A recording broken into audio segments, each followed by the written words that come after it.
रुक क्यों गए चालक? नौका को आगे की ओर ले चलो। आगे बढ़ना उचित नहीं होगा महाराज। यहाँ से कुछ ही दूरी पर जालजली मुनि तपस्या कर रहे हैं। तो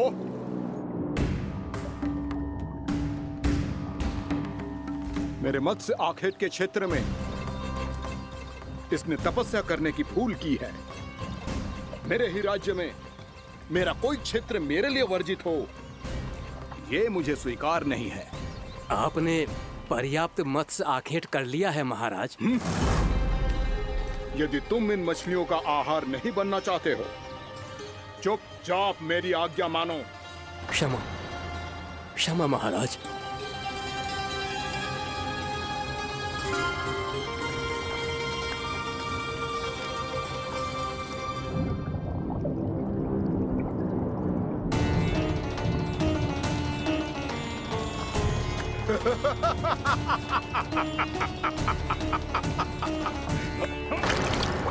मुनिवर, रक्षा कीजिए, रक्षा कीजिए मुनिवर। हमारे प्राण बचाइए मुनिवर, मुनिवर हमारे प्राण बचाइए।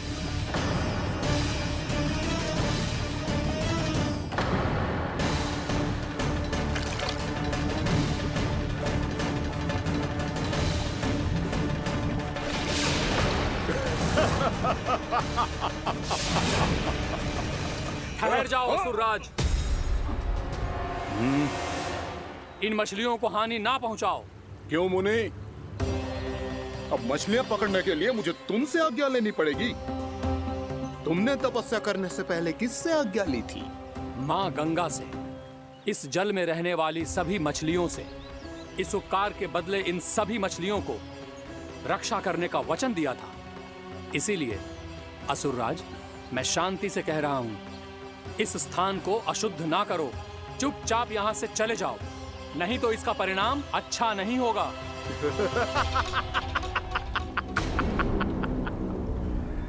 तुम जिन देवताओं की तपस्या कर रहे हो ना मुनि, उन्होंने भी मेरा कुछ नहीं बिगाड़ पाया था, और तुम मुझे धमकी देने का दुस्साहस कर रहे हो।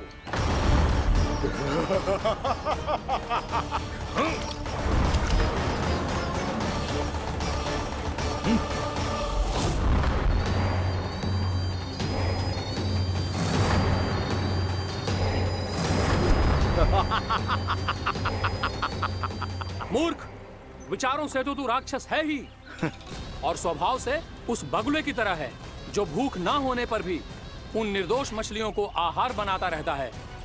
इसलिए अभी इसी क्षण से तू वकुला का जीवन जिएगा। ये मेरा श्राप है, ये मेरा श्राप है।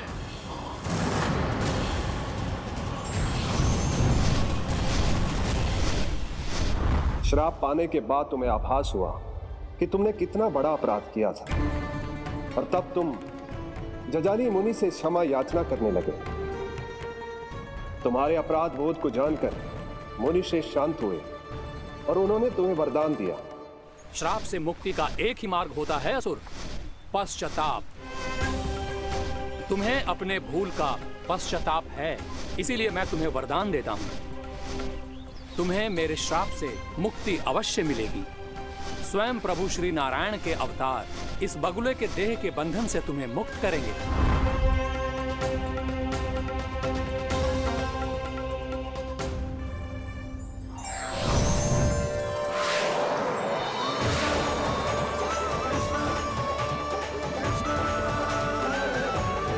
प्रणाम स्वीकार करें प्रभु।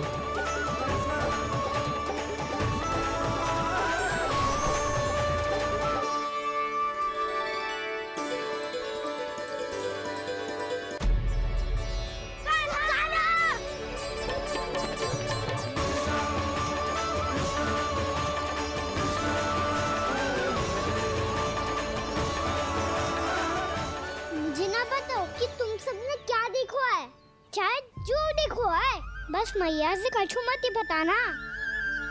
ताना!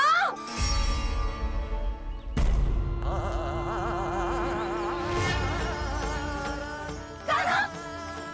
मेरा लल्ला!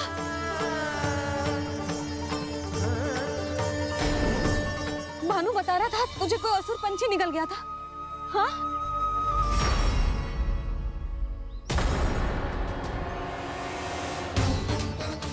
श्री नारायण, ये क्या है?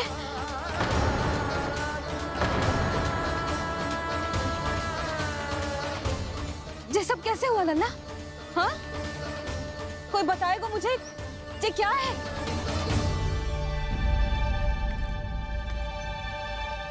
श्रीधामा, मधुमंगल, चिची को सब कुछ बता दो। ये असुर पक्षी मुझे निगलने वाला था रानी भाभी, तभी अंतिम क्षण में कान्हा ने आके मुझे बचा लियो। और ये असुर पक्षी ने कही कि यह है वृंदावन का राजकुमार, नंदराज का लल्ला। इसके होते कोई भी वृंदावन वासियों को हानि ना पहुंचा सकते। रानी भाभी, कान्हा ने अपने प्राणों की चिंता ना करी और इस क्रूर राक्षस से भिड़ गयो और इस राक्षस पक्षी ने इसे निगल लियो। इतना पर्याप्त है भोला काका, सब कुछ बताने की आवश्यकता नहीं है। ये सब देख के सारी बालक मंडली इतनी व्याकुल हो गई कि सबने अपने प्राण अर्पित कर दिए और इस असुर पक्षी से कहे कि हमें खा लो और हमारे सखा को छोड़ दो। इन बालकों का पराक्रम देख के सभी देवतागण यहाँ आ गए और उनके हृदय भी पिघल गए और उन्होंने इस राक्षस पक्षी से युद्ध करके इसे मार गिराया। देवताओं के राजा इंद्र के वज्र का प्रहार तो मैंने अपनी आंखों से देखा है ताई जी। और फिर उसके बाद अग्निदेव ने अग्निवस्त्र का प्रहार किया। जय ना काकी, वरुण देव, कार्तिकेय, यमदेव सबने मिलके युद्ध किया इस राक्षस से। कहा था अभी मत बोलना। अरे सब मिलके फंसा दोगे मुझे। माँ भद्रकाली, हमारे शिव शंकर भी आए थे छोटी माँ। जाओ आप भी। बाबा साईता, मुझे लगता है कि ये कान्हा भी इन्हीं देवताओं में से एक है। संभव तो है चीची। स्मरण है, पूतना और तृणावर्त के आक्रमण के समय भी ऐसा ही हुआ था। सभी राक्षस मारे गए थे पर अपने कान्हा को एक खरोच तक न आई थी। हाँ जीजी, मुझे लगता था कि श्री नारायण की विशेष कृपा है हमारे कान्हा पे, पर अब तो देख के लग रहा है कि हमारा कान्हा ही स्वयं श्री नारायण है। या फिर उनका अवतार है ये। अरे बस करो तुम सब, ऐसा कछु ना है। अरे जितनी बात सुनी है उससे तो यही लग रहा है कि कान्हा देवताओं और असुरों की युद्ध के बीच में फंस गया था। उसका इस सब से कोई लेना देना ना है। तो फिर इसके तन पे एक भी खरोच क्यों ना आया नंदराज? हाँ,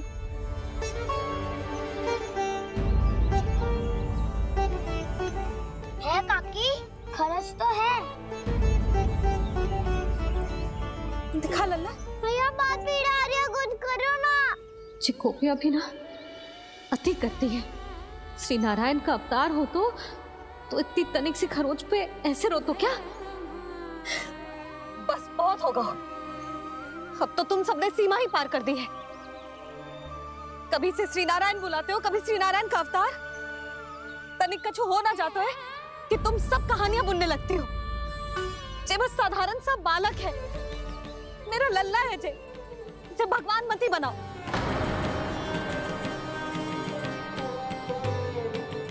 और तू, क्या आवश्यकता थी तुझे यहाँ आने की? हाँ, वो भी मुझे बिना बताए। मेरे से छल करके आयो है तू। अब तू घर चल, ऐसा दंड दूंगी ना कि मैया बहुत पीड़ा हो रही है। मैया बहुत पीड़ा हो रही है मैया। हाँ नन्ना, तू घर चल, मैं तुझे औषधि लगा दूंगी। हल्दी का लेप लगाऊंगी ना, झट से ठीक हो जाएगा। चल चल।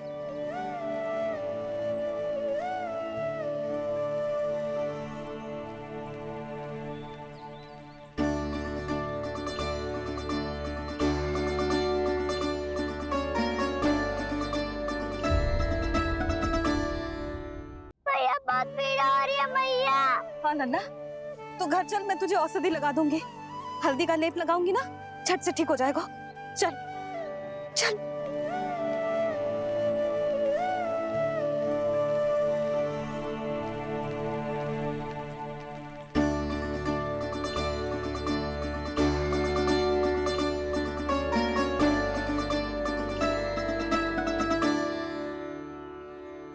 बस लल्ला बस, रो मत। चल चल चल आजा, अभी औषधि लगाऊंगी ना तेरी सारी पीड़ा लुप्त हो जाएगी।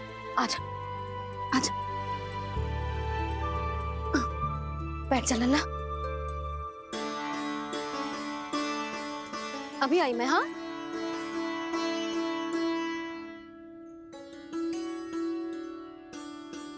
मैया। अरे तू अभी तक रो है? क्या कह रही थी सारी गोपियां? बता। के मेरा लल्ला श्री नारायण का अवतार है, दिव्य है, भगवान है। और जब भगवान इतनी छोटी सी चोट पे रोते हैं क्या? इतनी तो लगी भी ना है तुझे जितना तो तू आ ऊ कर रो है।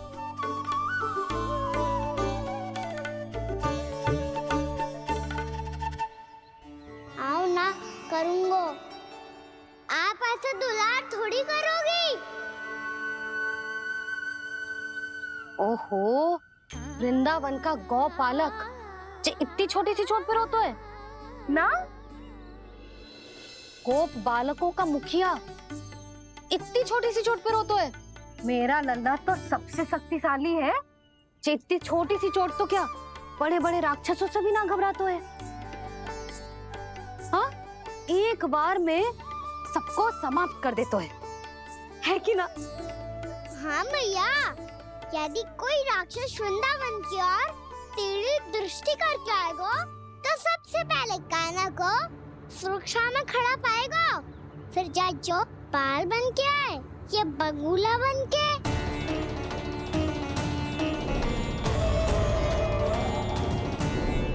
ना लल्ला, सोचो भी मती। वृंदावन की सुरक्षा करना तेरा दायित्व ना है। तुझे और कोई संकट का सामना करने की आवश्यकता ना है। अभी तो मेरी पीड़िता का हरण कर रही थी, अचानक से क्या हो गया मैया को? कोई आवश्यकता ना है तुझे ऐसे संकटों का सामना करने की। आने दे आज तेरे बाबा को, सीधा सीधा बोल दूंगी। बहुत हो गए उनके तर्क वितर्क। मेरा फूल सा लल्ला वन में अकेले गौचारण के लिए ना जाएगो। आज बगुले ने निकल लियो, कल कछु और हो जाए तो? नारायण ना करे, कहीं कछु ऊंच नीच तुझे कछु हो जाए तो? मैं तो जीते जी मर जाऊंगी।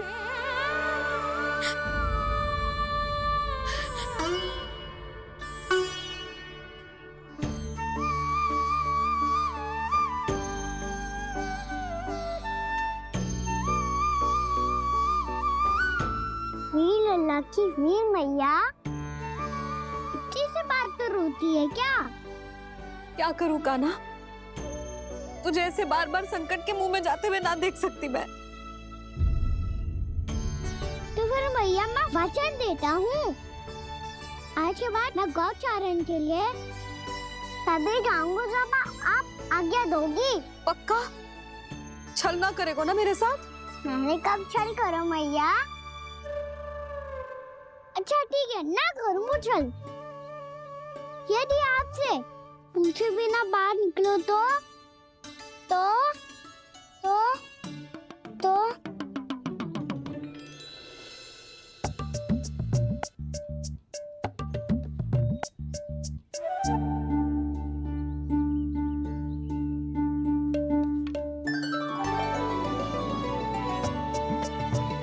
ये रही आपकी छड़ी और ये रही मेरी पीठ। चेक देना तापर तोड़। ठीक है, जब तूने अपना दंड निर्धारित कर ही लियो है तो सोच ले, अब अगर तूने मेरी बात ना मानी तो तोड़ तोड़ छड़ी पड़ेगी। समझ आई?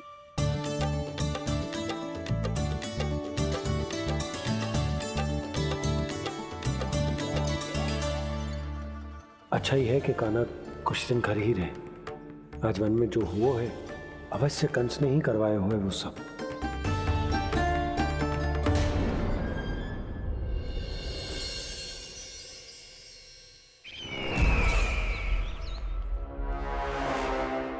आपका ये धनुष तो सबसे अधिक शक्तिशाली था महाराज, ये कैसे टूट गया? कहीं ये बकासुर की पराजय का संकेत तो?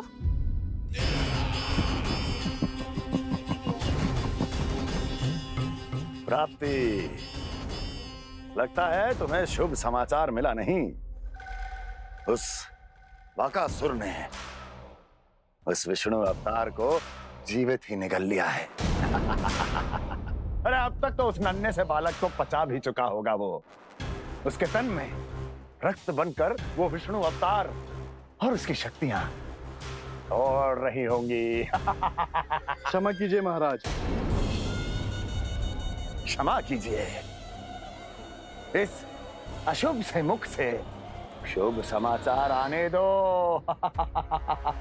माथे के बल को ढीला करो, चेहरे पर मुस्कान लाओ और कहो, महाराज, वृंदावन में मातम फैल चुका है। मैं ऐसा ही करता महाराज, यदि सूचना सत्य होती तो।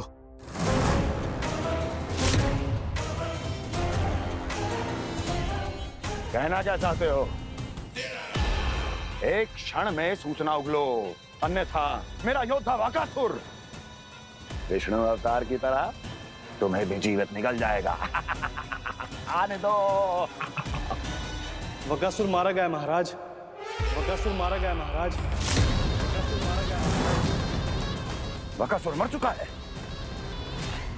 असंभव। असंभव। बकासुर ने उस बालक को निगल तो लिया था, पर उसकी सुरक्षा करने के लिए सभी देवता वहां प्रकट हो गए, पर फिर भी कोई बकासुर का सामना नहीं कर पाया। और फिर क्या हुआ? वो बालक स्वयं ही बकासुर के उदर से बाहर आ गया और उसकी चोंच तोड़कर उसकी हत्या कर दी।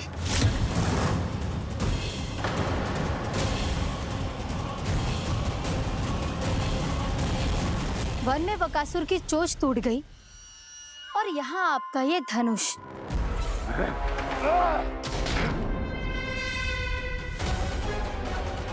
केवल नहीं टूटा तो आपका ये भ्रम महाराज। क्षमा कीजिएगा महाराज, आपका भ्रम टूटना आवश्यक है। आवश्यक है आपको यह आभास होना कि उस विष्णु अवतार को पराजित करने के लिए आपके साधारण योद्धाओं में वो सामर्थ्य नहीं है। अच्छा सर, उतना तृणावर्त, बकासुर, ये सब साधारण नहीं थे प्राप्ति, साधारण नहीं थे। फिर तो ये और भी अधिक चिंता का विषय है महाराज, क्योंकि इसका अर्थ तो यही हुआ कि वो विष्णु अवतार कुछ अधिक ही असाधारण है और उसका सामना करने के लिए और उसे मिट्टी में मिलाने के लिए आपको एक ऐसे अस्त्र की आवश्यकता है जो उसके सामने ना झुके और ना ही टूटे।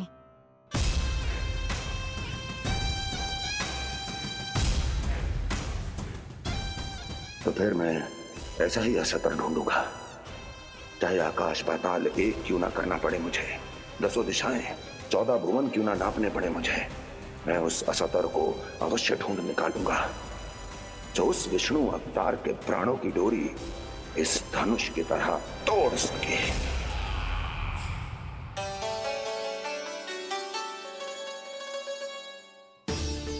थैंक्स पापा, मैंने मैया को वचन दिया है कि जब तक नहीं चाहेंगी मैं वन नहीं जाऊंगा, इसलिए आप मुझे मारने के लिए कोई शक्तिशाली असुर ढूंढने में व्यस्त रहो। कुछ दिन तब तक मैं व्यस्त रहूंगा अपनी मैया की सेवा करने में।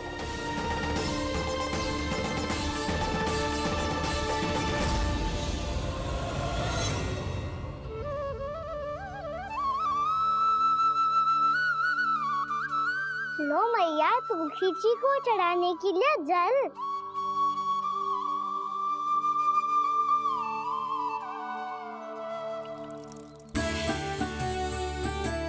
लो मैया, और आटा।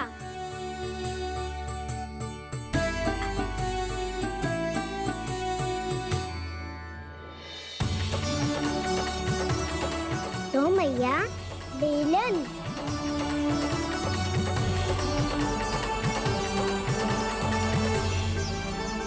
ले तनिक खा ले। ओ मैया, भूख ना लगी है। बिना भूख के खाने से क्या लाभ?